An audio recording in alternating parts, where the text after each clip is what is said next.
حضور صلی اللہ علیہ وسلم کا فرمان رمضان کے لیے حضرت سیدنا سلمان فارسی رضی اللہ تعالی عنہ فرماتے ہیں کہ محبوب رحمان سرور ذیشان رحمت عالمان مکی و مدنی سلطان صلی اللہ علیہ وسلم نے ماہ شعبان کے آخری دن بیان فرمایا کہ ہے لوگو، تمہارے پاس عظمت والا برکت والا مہینہ آیا۔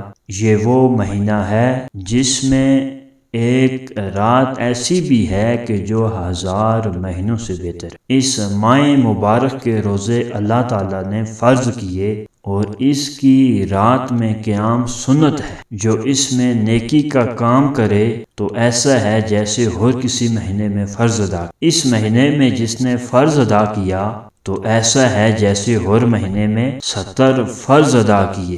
یہ مہینہ صبر کا ہے اور صبر کا ثواب جنت، اور یہ مہینہ مواسات یعنی غم خواری اور بلائی کا ہے، اور اس مہینے میں مومن کا رزق بڑھایا جاتا ہے۔ جو اس میں روزے دار کو افطار کرائے اس کے گناہوں کے لیے مغفرت ہے، اس کی گردن آگ سے آزاد کر دی جائے گی، اور اس مہینے میں افطار کرانے والے کو ویسا ہی ثواب ملے گا جیسا روزہ رکھنے والے کو ملے گا، بغیر اس کے کہ اس کے اجر میں کچھ کمی۔ ہم نے عرض کی یا رسول اللہ صلی اللہ علیہ وسلم، ہم میں سے ہر شخص وہ چیز نہیں پاتا جس سے روزہ افطار کروائے، تو آپ علیہ الصلوۃ والسلام نے ارشاد فرمایا کہ اللہ تعالیٰ یہ ثواب تو اس شخص کو دے گا جو ایک گھونٹ دودھ یا ایک گھونٹ پانی یا ایک کھجور سے روزہ افطار کروائے، اور جس نے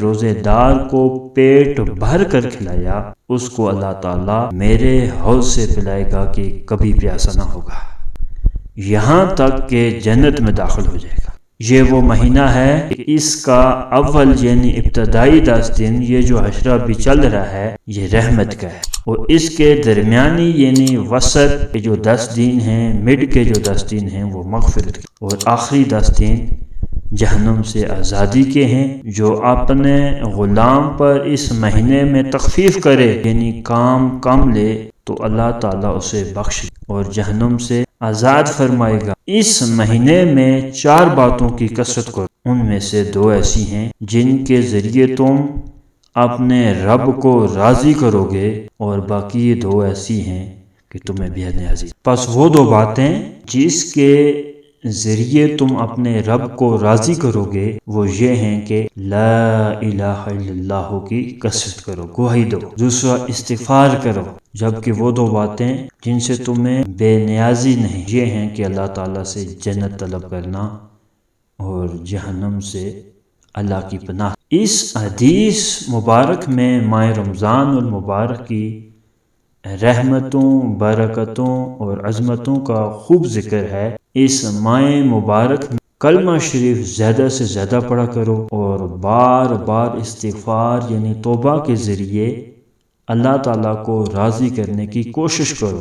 اللہ تعالیٰ سے جنت میں داخلے اور جہنم سے پناہ کی بہت زیادہ التجائیں کرو۔ رمضان المبارک گناہگاروں کو پاک کرتا ہے اور نیک لوگوں کے درجے بلند کرتا ہے، درجے بڑھا دیتا ہے۔ رمضان میں نفل کا ثواب فرض کے برابر اور فرض کا ثواب 70 گنا ملتا ہے۔ بعض علماء فرماتے ہیں کہ جو رمضان میں مر جائے اس سے سوالات قبر بھی نہیں ہوتے۔ رمضان کے کھانے پینے کا حساب نہیں ہے قیامت کے، یعنی سحر و افطار کے کھانے پینے کا حساب نہیں ہوگا۔ قیامت میں رمضان و قرآن روزے دار کی شفاعت کریں گے، اور رمضان کہے گا مولا میں نے اسے دین بھر کھانے پینے سے روکے رکھا، اور قرآن کہے گا کہ یا رب میں نے اسے رات میں تلاوت و تراویح کے ذریعے سونے سے روکے رکھا تھا۔